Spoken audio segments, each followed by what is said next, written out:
Hey sis, I'm Pilar Jordan and this is My Sister's Room. Welcome to the very first episode of My Sister's Room. I'm your host, Pilar Jordan, and this is a space where we'll be talking about self-care, spirituality, and just being the best me or you that we can be. So I'm excited to have you here for this journey, and today we'll be talking about something that hits home, in that detachment. I was going to talk about putting yourself first so you can succeed in your goals, but I believe that we need to talk about detachment first. We need to talk about letting go of certain things before we talk about what we can do to start being the better us. So because before you can put yourself first, you have to detach from being people pleasers, detach from being everything. It's a lot. Like, I've been there and I know how it is, and honestly, you're not alone. That's all I have to say, is you're not alone. Especially if you feel like you're struggling with something and you haven't been able to talk about it. You're not alone. Let's just talk about it. So I have notes here on my iPad, and we're just going to, do what we can. So I want to start off with my first segment, which is, what is detachment? And I just want to define detachment. Detachment is the art of letting go. Not of your goals and your dreams, but of the need to control every outcome. It's about trusting the process and releasing the fear of failure or rejection. And trust me, I've been there. I've had the fear of rejection, the fear of failure, both actually, and it's hard. So in order to get to the space where you can... I'm sorry guys, my eyes are itching. Okay, let me put my glasses back on. But I've been there before, where I was sad and depressed and just going through so much because I was holding on to certain things and certain outcomes. So when you finally start to let go of the outcome, it becomes easier to do the things that you want to do. Think of it as holding sand in your hand.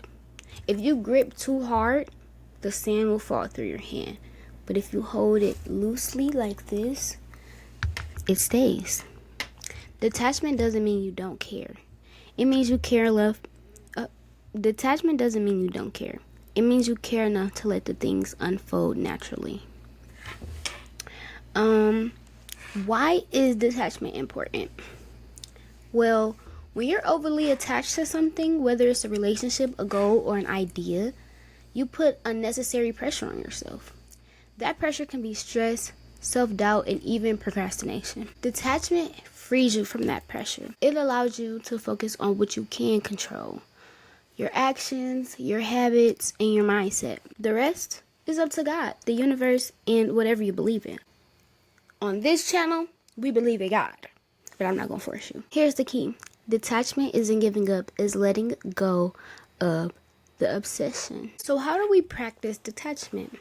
I'm going to give you a few steps and break it down for you. For one, we're going to set intentions, not expectations. So we're going to focus on the effort, not the outcome.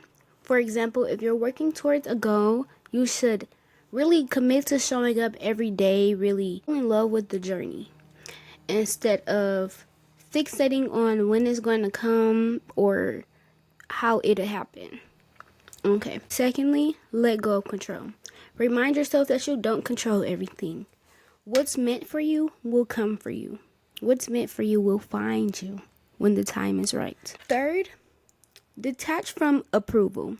You don't need anyone's approval or validation to be who you are. Stop relying on others to tell you who you are. Your worth isn't tied to anyone's opinion at all, good or bad. Fourth, you should practice mindfulness.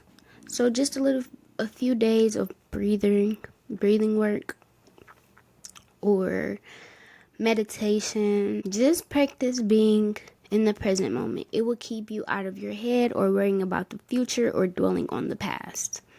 Detachment is about living fully in the moment. And fifth, affirm your faith.